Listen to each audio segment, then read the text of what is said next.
Fala galera, sejam bem-vindos de volta ao Lendo Livros para você. Hoje a gente vai continuar aqui as coisas que você só vê quando desacelera, do Haemin Sunim. Nos vídeos anteriores a gente já passou pelo capítulo 1, Descanso, e pelo capítulo 2, Atenção Plena. Então, se você ainda não viu esses vídeos, volta aí no canal, confere ele e dá uma atenção ali nas reflexões, no que o Haemin Sunim está propondo pra gente pensar. Beleza? Bom, no capítulo de hoje, a gente vai ler o capítulo 3, que se chama Paixão. Então, antes de mais nada, deixa o like aí no vídeo, se inscreve no canal para não perder os próximos vídeos e vamos nessa. Então, capítulo 3, Paixão. Modere seu entusiasmo. Já perdi aqui. Aqui já era eu. Inclusive, um salve aí pro time dos emocionados. Tamo junto, galera. Aqui a gente já começa com uma ilustração de um céu, algumas nuvens. Tem um casal aqui flutuando em um buquê de flores, né? Eu acho. Não entendi muito não, mas... aí. Então vamos lá. Modere seu entusiasmo. Apesar de ainda me sentir um aluno, antes que eu me desse conta, havia um PhD depois do meu nome e eu tinha me tornado um professor numa faculdade no interior de Massachusetts. Antes dele se dar conta, ele já tinha virado PhD. Tenho lembranças vívidas de como o meu coração se acelerava quando eu pensava em ver meus alunos pela primeira vez. Estava repleto de expectativa, como um adolescente indo a um encontro às cegas. Tentei me lembrar dos muitos professores maravilhosos que tive e esperei desenvolver algumas habilidades deles, além de sua presença autêntica. Das duas matérias que eu iria ensinar naquele semestre, uma tinha sido a mais inspiradora para mim quando eu era aluno: Introdução à Meditação Budista. Não queria que a aula fosse apenas teórica. Queria dar aos alunos a oportunidade de experimentar a meditação de verdade por conta própria. Eu esperava que no futuro, mesmo depois de formados, eles se voltassem à meditação quando confrontados pelas dificuldades da vida. Achava que o melhor presente que podia dar aos meus alunos era a capacidade de observar a própria mente de maneira objetiva e de não se perder na constante mudança de seus pensamentos e suas emoções. Ainda me lembro da primeira aula como se fosse ontem. Antes de entrar na sala, eu estava preocupado com o que iria dizer e como diria, mas acabei falando de forma apaixonada sobre algo que no budismo chamamos de afinidade kármica, entre aspas. Contei aos alunos que, de acordo com os ensinamentos budistas, nosso encontro naquele dia não era fruto de mero acaso, mas o resultado de nosso encontro em incontáveis vidas passadas. Tá bom. Ok.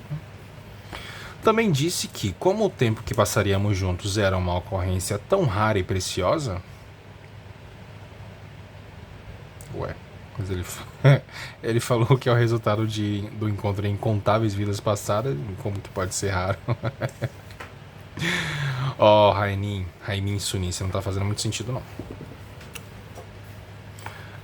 Também disse que como o tempo que passaríamos juntos era uma ocorrência tão rara e preciosa, deveríamos nos esforçar para ter um semestre produtivo.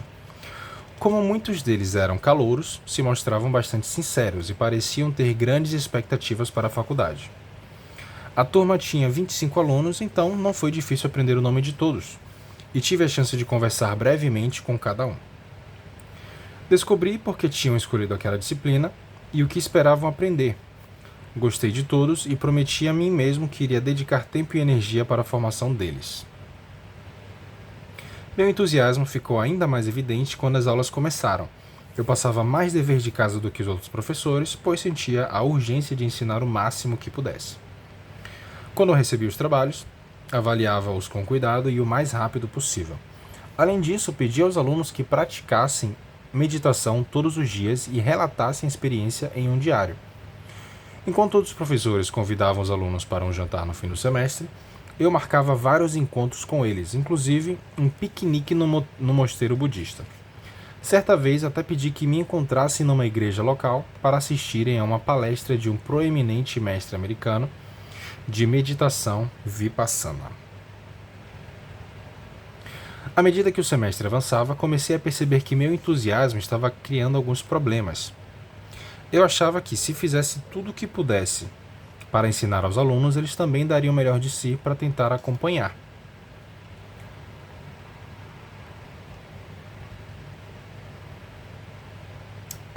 Eu achava que, se fizesse tudo o que pudesse para ensinar os alunos, eles também dariam o melhor de si para tentar acompanhar. A maioria parecia sentir gratidão por todas as experiências que eu lhes proporcionava, mas alguns pareciam cansados e estavam perdendo o interesse. Até aí, normal, esperado, não esperado. Eles começaram a ir à aula sem fazer os deveres, alguns nem sequer terminavam as leituras. Vários declararam de forma insolente que, como a visita ao mosteiro e a igreja eram extracurriculares, não tinham a obrigação de comparecer. Comecei a ficar decepcionado e magoado. Não conseguia evitar. Eu estava fazendo de tudo pelos meus alunos e eles rejeitavam a minha oferta. Então, examinei esse sentimento de decepção. Quando enxerguei a situação de forma mais clara, percebi o quanto havia me comportado de modo equivocado. Essa matéria era apenas uma das 4 que os alunos estavam cursando. Apesar de o assunto ser importante para mim, as outras matérias eram igualmente importantes para eles. Era natural que não pudessem investir todo o tempo na minha aula. Pois é. Mas eu não tinha sido capaz de enxergar isso com clareza e acabei caindo na armadilha do meu desejo de ensinar. Não importa quão eficaz um remédio seja, se você exigir que alguém o tome, pode ser que lhe pareça um veneno. Não tem como ajudar alguém que não quer ser ajudado. Traduzindo. Minha maneira de lecionar estava se tornando venenosa para alguns alunos. Após perceber isso, modifiquei as aulas para encontrar um equilíbrio apropriado entre minha paixão por ensinar e a capacidade de aprendizagem dos estudantes. Para minha surpresa, eles notaram a diferença quase na mesma hora e começaram a reagir de forma positiva. Parei de sobrecarregá-los com meu excesso de zelo e, pouco a pouco, eles redescobriram seu interesse pela aula. Quando isso aconteceu, notei algo que deveria ter percebido desde o início. Quando conseguimos um trabalho pela primeira vez, sobretudo se tivermos nos preparado durante muito tempo, é fácil exagerar no entusiasmo, pois estamos ansiosos por nos colocar à prova. Na empolgação, cometemos o erro de igualar nossa própria ânsia com eficácia. Fazer bem um trabalho é mais importante do que achar que se faz um bom trabalho. Vamos lá. Fazer bem um trabalho é mais importante do que achar que se faz um bom trabalho. A gente acha que está arrasando, na verdade não, né? Também o feito é melhor do que o perfeito. Dá para traduzir dessas duas formas, eu acho. É necessário ter sabedoria para perceber que essas duas coisas nem sempre estão relacionadas. Em alguns casos, nosso zelo pode nos impedir de alcançar o resultado desejado, principalmente se você não consegue enxergar as necessidades de seus colegas de trabalho para atingir o mesmo objetivo. Só conseguimos trabalhar com os outros de forma harmoniosa e eficaz quando aprendemos a controlar esse excesso de paixão. Só assim podemos compartilhar nosso entusiasmo com os que estão à nossa volta. Uma boa história, uma boa história. E a gente tem mais uma ilustração. Dessa vez temos um rapaz aqui do lado esquerdo e a moça do lado direito. O rapaz está segurando um buquê de flores. O buquê de flores, as pétalas saem voando em direção à moça e como é que se fala? Nessa nuvem de pétalas que se formam, tem um barquinho de papel navegando. É isso. E o céu está avermelhado. E aí, começa aqui a primeira sessão de reflexões que o Haimin Sunim sugere aqui pra gente. E aí, entre uma reflexão e outra, vocês já sabem, eu vou dizer próxima, pra gente saber que acabou uma reflexão e começou a outra. Então, primeira reflexão. A badalada de um sino só pode ser ouvida de longe quando o sino é tocado com força. Sua influência não vai se expandir sem o sacrifício de muito trabalho duro. O mundo percebe os seus esforços mais rápido do que você pensa. Ok. Concordo. Acho que não tem muito o que dizer aqui não. Próximo. É importante trabalhar duro, mas não se apegue à sensação de trabalhar muito. Se está inebriado por essa sensação, é porque liga menos para o trabalho do que para a imagem que os outros têm de você. Eco. O que significa inebriado? Não consegui encontrar a resposta para a sua pergunta. Vou tentar de novo. Eco. O que significa inebriado? Traduzido de launcider.com. Intoxicado significa uma condição na qual uma Eco. pessoa ingeriu bebidas Eco. alcoólicas. Pare. Deixa eu pesquisar aqui de outra forma. Vamos descobrir o que significa inebriado. Senão a gente não vai conseguir avançar, né? Inebriado. Inebriado. Inebriado é aquele que está embriagado pelo efeito de alguma substância. Embriagado. Os vapores da droga deixaram-no inebriado, que se inebriou, que está num estado de êxtase. Ah, entendi. É aquela pessoa que está tomada por alguma sensação, está tomada por alguma coisa. Então, de novo. É importante trabalhar duro, mas não se apegue à sensação de trabalhar muito. Desculpa. Se está inebriado por essa sensação, é porque liga menos para o trabalho do que para a imagem que os outros têm de você. Você está mais preocupado com o modo como as pessoas te veem do que para o trabalho que você está fazendo. Ok. Faz sentido. Próximo. As pessoas mais perigosas são aquelas que têm uma paixão, mas não possuem sabedoria. Esses aí se tornam fanáticos, eu acho, né? Fanático nunca é legal. Próximo. Se quiser prever como um político vai agir após ganhar uma eleição, observe a forma como ele se comporta hoje e como viveu no passado. Uma pessoa não vive do jeito que diz viver, e sim da forma como sempre tem vivido. Fato. Próximo. Historicamente, as pessoas que trazem mudanças para a sociedade tendem a não ser as de meia idade, mas a juventude apaixonada. O coração dos jovens é sensível à situação dos oprimidos. Seu espírito se ergue contra a injustiça e luta por aqueles que não têm voz. Agarre-se a esse espírito jovem, não importa a idade que você tenha. Ah, tá bom. Não sei se eu concordo não, mas uma mensagem bonita. Próximo. Todo mundo é gentil com quem acabou de conhecer. A pergunta é: quanto tempo essa gentileza dura? Não se deixe enganar por alguém que foi legal com você apenas da primeira vez. Isso é interessante. Tem aquelas pessoas, né, que elas são super gente finas, todo mundo gosta, conquista todo mundo rapidamente, só que aí depois a pessoa vai se soltando, ela vai começando a querer dominar, começando a querer mandar em tudo, solta as opiniões dela assim de uma forma não tão legal, mas ela é gentil, ela trata todo mundo bem, entre aspas, né, digamos. Acho que é isso. Todo mundo é gentil com quem acabou de conhecer. A pergunta é: quanto tempo dura essa gentileza?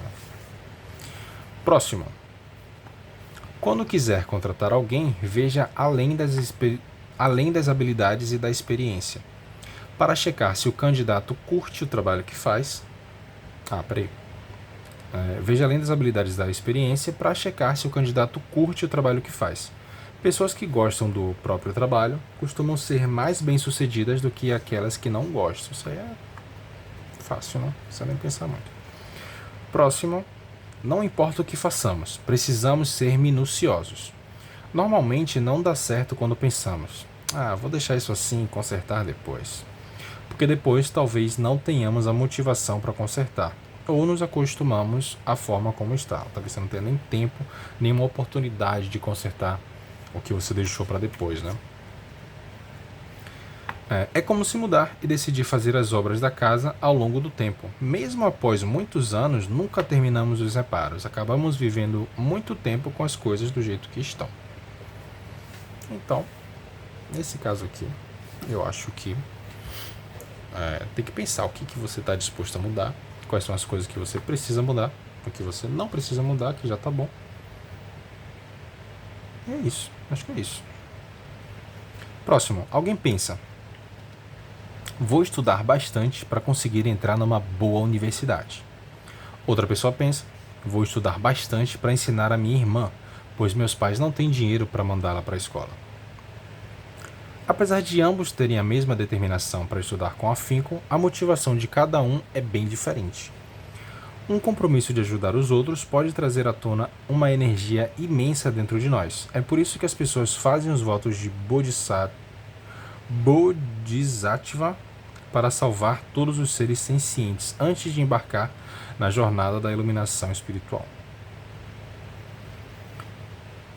Ok, concordo em partes. Acho que a energia para ajudar os outros é muito maior, tem muito mais força do que as coisas que a gente direciona para nós mesmos. Eu penso assim. Próximo. Quando tiver que tomar uma decisão, tente avaliar quantas pessoas se beneficiarão da sua ação. Se ela satisfizer apenas o seu ego e magoar os outros sem necessidade, a decisão é errada. Próximo. Seja o tipo de pessoa que consegue se colocar no lugar dos outros e entenda as coisas não apenas pela sua própria perspectiva, mas pelo ponto de vista do outro também. Legal. Praticar aí um pouquinho de empatia. Próximo. Está tentando se aproximar de alguém? É porque quer algo dessa pessoa? Se quer mesmo estar perto dela, descarte os outros motivos. Quando se é genuinamente gentil, sem segundas intenções, os outros se abrem para você com mais facilidade. Eu acho que isso é verdade. Eu concordo com essa afirmação. Próximo. Algumas pessoas são generosas e bondosas com aquelas que estão fora do seu círculo e, ao mesmo tempo, negligenciam as necessidades das que estão dentro dele. É um erro deixar de valorizar os familiares e colegas próximos. Quando os mais íntimos se sentem ignorados e traídos, tudo que vocês construíram pode desabar num instante. Isso é verdade, eu observo isso em mim mesmo até algumas vezes. É algo que eu tenho tentado melhorar na minha vida. Última reflexão, antes do próximo texto. Para nós, uma grande rocha é um exemplo de como se manter verdadeiro e não vacilar mesmo quando as ondas de elogios ou críticas vêm em nossa direção. Não entendi. Para nós, uma grande rocha é um exemplo de como se manter verdadeiro e não vacilar mesmo quando as ondas de elogios ou críticas vêm em nossa direção. Ele está linkando com aquela outra reflexão, né? A gente não pode se deixar levar nem muito por elogios, nem muito por críticas. A gente tem que ser sensato conosco, né? Acho que é isso. Beleza? E aí a gente tem mais um textinho aqui que se chama O Importante Não É Ter Razão, é Estarmos Felizes Juntos. Diz o seguinte: todos nós temos crenças, valores e pensamentos que consideramos fundamentais, dos quais não podemos imaginar abrir mão. Acreditamos que são ideias irrefutáveis com as quais todos concordariam se fossem sensatos. Mas de vez em quando precisamos estar perto de pessoas que não compartilham das nossas convicções. Podemos entrar em conflito por causa de visões políticas, crenças religiosas ou valores pessoais. Se a conversa entra no território da discordância, logo se transforma em discussão. Ninguém sente que está sendo ouvido nem respeitado, e o que resta é raiva, confusão e mágoa. Precisamos nos perguntar se valeu a pena fazer o outro se sentir infeliz ou magoado em nome da defesa de nossas crenças. Em vez de manter a santidade dos nossos valores, não deveríamos nos importar mais com a pessoa sentada diante de nós? Não é melhor estarmos felizes juntos do que com razão e sozinhos? Tentar convencer alguém a adotar nosso ponto de vista é obra do nosso ego. E mesmo que no fim estejamos certos, o ego nunca estará satisfeito. Irá buscar uma nova discussão para se meter.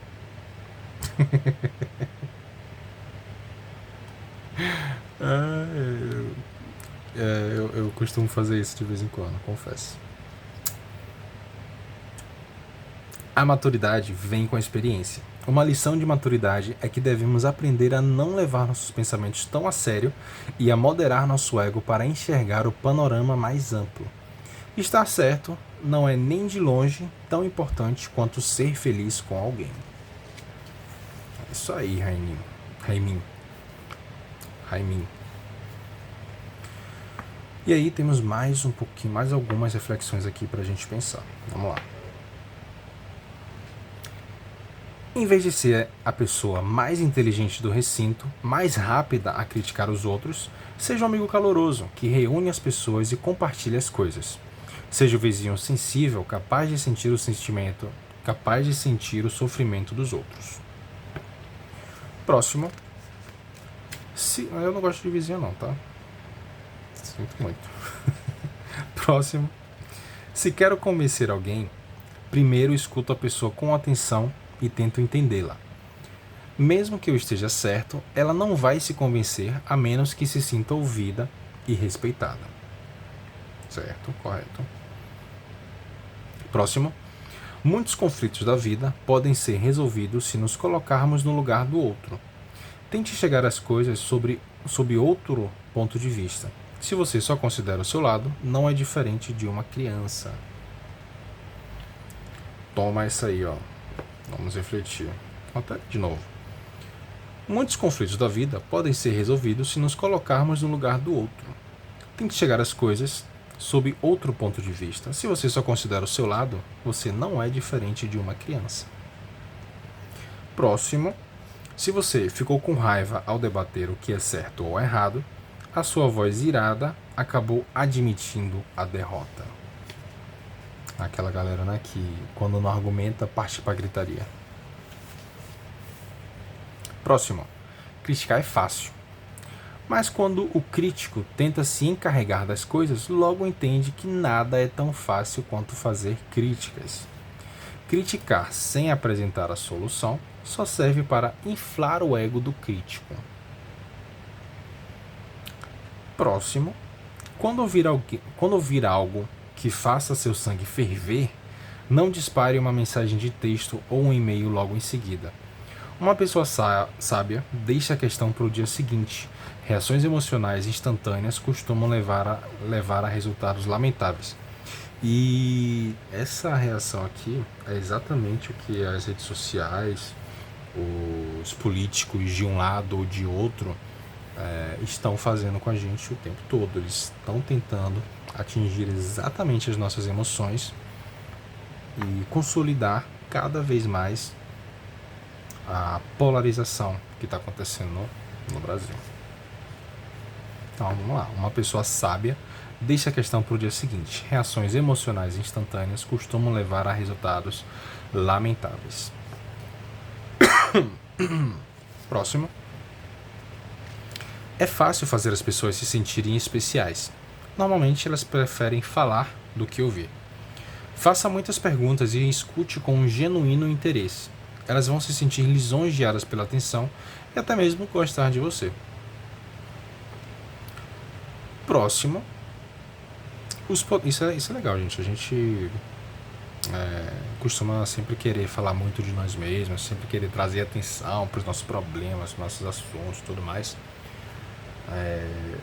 Mas se a gente fizer ao contrário, a gente demonstrar interesse, interesse mesmo, né, sobre o que a outra pessoa tem a dizer, essas pessoas vão gostar naturalmente da gente, porque eles vão se sentir ouvidas, vão sentir que o que elas têm a dizer importa, a atenção faz diferença, né? Próximo. Os poderosos costumam estar rodeados de pessoas que só dizem sim, ajudando o chefe a se sentir importante e excepcional. Se as pessoas à sua volta sempre concordam com você, é provável que sejam oportunistas e não companheiros leais. Isso é verdade também. Próximo. Quando alguma pergunta tem tanto uma resposta longa, complicada e lógica, quanto uma resposta simples que pode ser entendida até por uma criança, a resposta certa costuma ser a mais simples. A melhor resposta, né, eu diria. Pois é. Próximo. Quando você faz uma pergunta e não há resposta, aí reside a sua resposta. Quando você faz uma pergunta e não há resposta, aí reside a sua resposta. É uma coisa que não tem resposta. É a resposta que não tem resposta. É tipo, o que não tem remédio, remediado está. O que já chegou no ponto final. Chegou no ponto final, é tipo isso. Não sei, tô pensando. Próximo. Há apenas aqueles que conhecem os próprios defeitos e os que não os conhecem. Ninguém é perfeito, todo mundo tem defeito. Ok.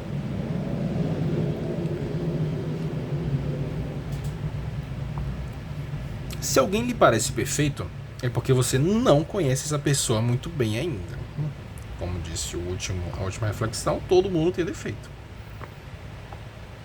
Próximo. Não tente deixar perfeito. Em vez disso, deixe interessante.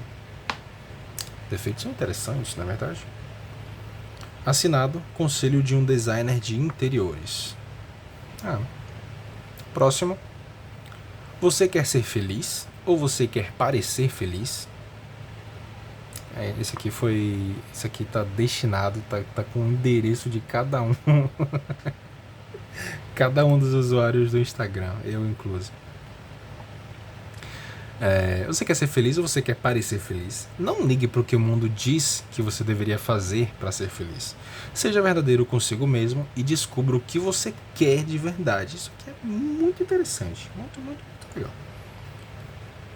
A sociedade, né, vai sempre tentar encaixar a gente nas caixinhas, nos modelos, nas regrinhas e tudo mais. Em vez disso, em vez de acatar, a gente tem que saber o que a gente quer de verdade, quais são os nossos gostos, o que faz a gente feliz por dentro. Próximo, escolha a felicidade, não o sucesso, como sua meta de vida. Se você for bem sucedido e infeliz, qual será o sentido? Próximo, existem aqueles que querem ser bem sucedidos para poderem mostrar a quem os subestimou que são capazes. Tipo, tu duvidou de mim, né? Olha aqui onde eu cheguei. Mas o que acontece depois que se alcança o sucesso? O que fazer depois de provar que eles estavam errados? Se você quer ser mesmo bem-sucedido, não use os outros como motivação. Eu concordo. Isso aqui você tentar provar que os outros estavam errados parece uma motivação muito superficial, entendeu? Aquilo ali te completa, te realiza, o que você provou que a pessoa estava errada te traz felicidade de verdade? Nem sempre, né? Próximo, elogios significativos são aqueles que vêm de pessoas da sua área de atuação. Eles valem 10 ou mais elogios de pessoas de fora da sua área. Isso aqui é simples. Próximo, profissionais têm talentos e áreas de especialidade. Se um cliente tenta controlar e monitorar todos os detalhes, o profissional não trabalha com capacidade total e se sente inibido. Se você quer o melhor resultado, assista com atenção, mas saiba quando sair de cena. É o famoso deixa o homem trabalhar. Porém, ainda existe o manda quem pode, obedece quem tem juízo. Mas deixa o homem trabalhar. Próximo. Um médico, um advogado ou um contador veteranos não necessariamente serão melhores que o profissional jovem e apaixonado que só está no mercado há poucos anos. A quantidade de atenção que o cliente recebe em geral é mais importante que uma carreira ilustre.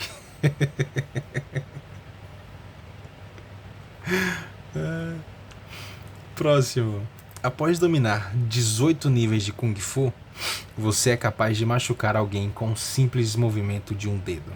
Mas, se continuar e dominar todos os 36 níveis, escolherá se retirar quando o fraco tolamente quiser brigar. Próximo. Você está progredindo? Está se saindo bem?